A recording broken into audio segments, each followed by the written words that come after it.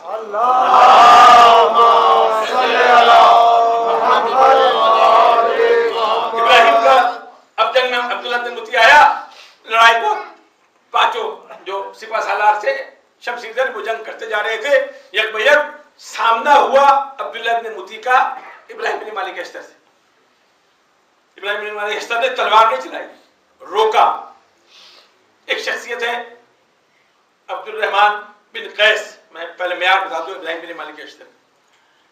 وہ جب مقابلے پہ آیا تو ابراہیم بن مالک اشتر نے کہا کہ تیری ماں تیرے غم میں بیٹھے، تیرے باپ نے صفین میں مولا علی کی طرف سے جنگ کی تھی. اسے ایک لفظ استعمال کیا جو ہمارے یہاں رائج ہے بزرگان گرامی، تو اس میں وہ گھبرا گیا، کہنے لگا جناب میرے باپ نے تو یہ کام نہیں کیا. کہا میں نے تیرے باپ کو نہیں کہا بلکہ تیری ماں کا قصور ہے جس کی وجہ سے تو میرے آج مقابلے پر امام حسین کے مقابلے میں کربلا میں پہنچا. جب تلوار چلانے لگے، دیکھیے ثابت بھی ہو گیا، مولا کائنات سے نسبت بھی پتہ لگ گئی. جب تلوار چلانے لگے تو اس نے ہاتھ جوڑ کے کہا کہ میرا باپ علی سے محبت کرتا تھا، آپ کو مولا علی کا واسطہ ہے مجھے چھوڑ دے. ابراہیم نے چلتی ہوئی تلوار کو روک لیا، کہا تو نے نام ایسا لے لیا ہے کہ اب تجھے میں قتل نہیں کر سکتا، اور یہ کہہ کے اس کو چھوڑ دیا. اس نے کہا کہ یہ علی کا واسطہ ہے، اس علی کا جس کا میرا باپ شہدائی تھا. تو جب عبداللہ ابن مطیع سامنے آیا تو اب ایک مکالمہ کیا، کہا تجھے امیر کے احسان کا خیال نہیں آیا کہ امیر نے تجھے جان بخشی کی ہے، تجھے انعام و اکرام دیا ہے؟ اس نے کہا، جملہ کہا ہے جو آج تک معیار ہے، اس نے کہا کہ جس کے دل میں بغض آل محمد ہو وہ مرتے مرتے مر جائے، وہ بغض کبھی محبت میں تبدیل نہیں ہو سکتا. اس نے جملہ کہا، ابراہیم طیش میں آ گئے اور اب جو تلوار چلائیے تو یہ واحد قتل ہے پورے امیر مختار میں جس میں سر سے پاؤں تک جملہ لکھا ہوا ہے کہ پسر مطیع انتہائی عاجزی کے ساتھ دو حصوں میں تقسیم ہو گیا. ایسی تلوار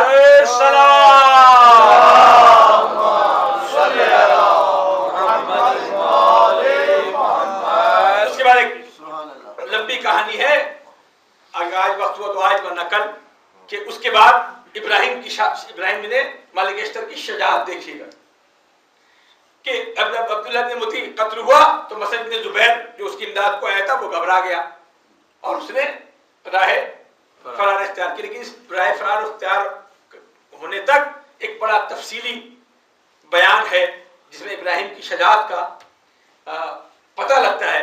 میں تیزی سے اگر بیان کر دوں، اگر آپ میرا ساتھ دیں تو وہ یہ نعرہ صلوات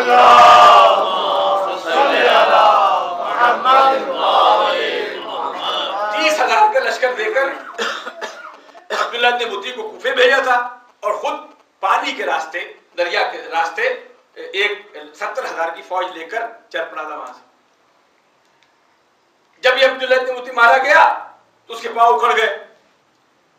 ایک شخص آیا، اس نے کہا کہ میں ابھی وہاں سے آ رہا ہوں، وہ اتنا بڑا قافلہ لے کر آ رہا ہے، اگر اے امیر تم میرے ساتھ چلے تو آج ہی مسعود بن زبیر کا مسئلہ حل ہو سکتا ہے، اس کا سر قلم کر کے لایا جا سکتا ہے. ابراہیم بن مالک اشتر آگے بڑھے، کہا امیر آپ نہ جائیں، آپ کو وہ پہچانتا ہے، نہیں بھی پہچانتا ہو تو آپ کے نام کی دہشت اتنی ہے کہ وہ آپ کے ہاتھ نہیں آئے گا.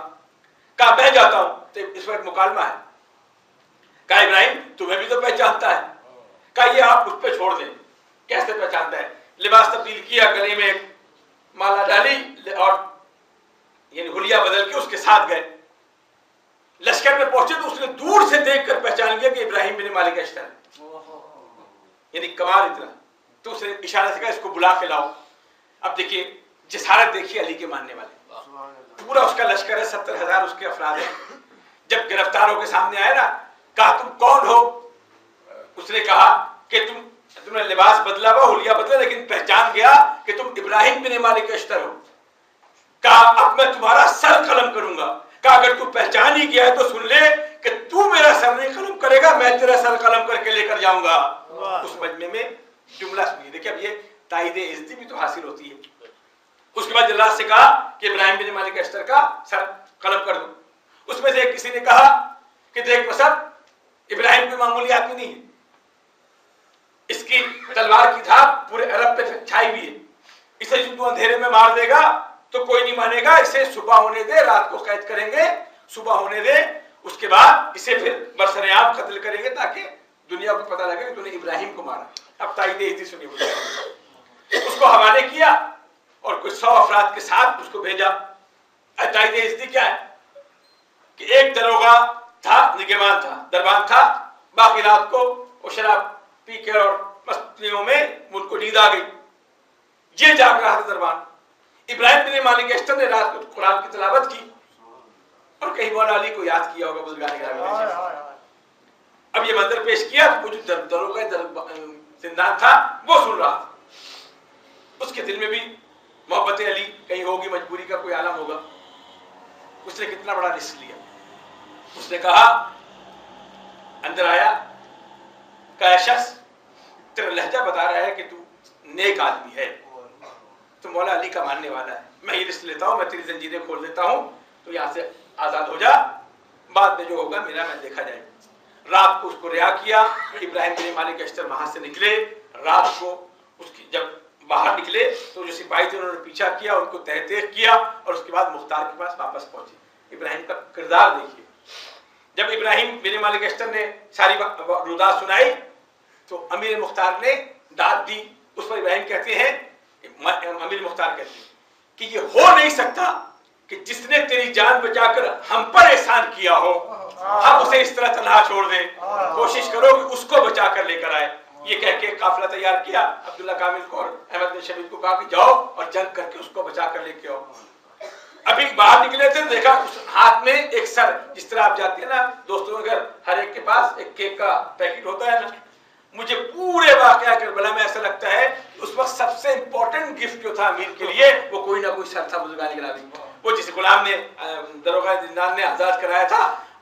ابھی کوفے سے نکلے نہیں تھے، دیکھا کہ کوئی سوار آ رہا ہے، اب وہ جو اترا تو اس کے ہاتھ میں ایک سر ہے، کہا امیر یہ تحفہ لایا، یہ وہی غلام تھا جنہوں نے ان کو آزاد کیا تھا، کہا میں نے جب آپ کو رہا کر دیا اس کے بعد میں نے ایک تلوار اٹھائی اور یہ جنگ کرتا ہوا آپ کے پاس پہنچاؤں اور یہ تحفہ اپنے امیر کے لیے لے کر آیا۔ بزرگان گرامی، اس طرح وہ بھی آ کر ان میں ملا ہے۔ بزرگان بعد میں شہداء کی فہرست میں اسی دروغہ زندہ کا نام موجود ہے جسے امیر مختار نے سلام بھیجا تھا کہ میرا سلام ہو کہ اس نے میرا ساتھ دے کر میری ہمت بڑھائی۔ ایک دفعہ بابا سے بلند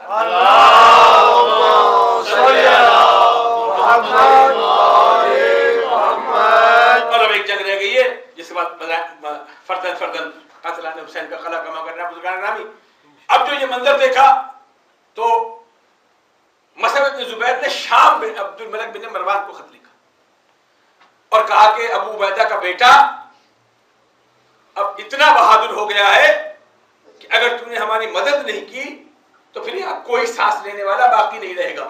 میں لفظوں کو بھی آسان کر دیا، ماشاءاللہ۔ اب میں مشکل اردو میں بات کروں گا تو میں نے نوجوان سمجھ جائیں گے کہ اس کو کہتے کیا ہیں، جس سے میں نے کل عرض کیا تھا کہ ہماری نوجوان نسل جو ہے وہ بیچاری، منور بھائی نے سنایا تھا، میں انہی کے نام سے سنا دوں کہ نسیم ابراہیم پڑھ رہے تھے، ایک دفعہ بابا نے بولا اللہم صلی علی محمد، حتیٰ کہ تیر سے علی اصغر ہوا شہید، یہ ہوا شہید، یہ ہوا شہید، حتیٰ کہ تیر سے علی اصغر ہوا شہید۔ ایک صاحب کھڑے ہوئے کہتے آپ غلط کہہ رہے ہیں، ہم نے تو سنا ہے کہ علی اصغر کو فارمولا نے مارا، یہ حتیٰ کہاں سے آ گیا؟ تو جب ایسی مجبوریاں ہوں تو اس لیے ان لفظوں سے ایک دفعہ آواز بلند نعرے سلوات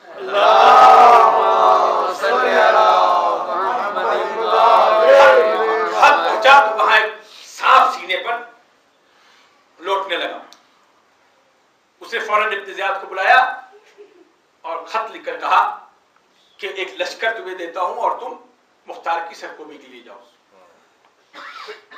وہاں سے وہ لشکر چلا، یہاں سے امیر مختار نے کہا ابراہیم اب وہ وقت آ گیا ہے کہ تم اس کی سرکوبی کے لیے لشکر تیار کر کے جاؤ۔ میں پوری تفصیلات آپ کی خدمت میں عرض کر دوں گا تاکہ پھر کل اور پرسوں پوری وہی فہرست رہے۔